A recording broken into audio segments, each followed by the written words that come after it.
satu yang ingin saya disebutkan di sini, contoh saja kita harus bersama dalam bekerja. Ya.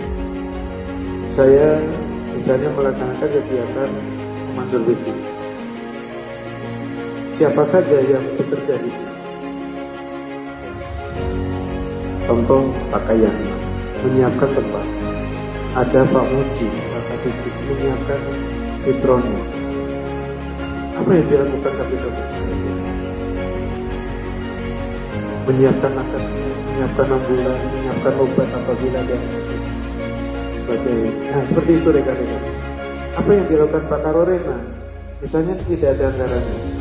Misalnya menggunakan tupok, misalnya seperti itu. Pak Karorena memberikan saran kepada saya, misalnya menggunakan tupok.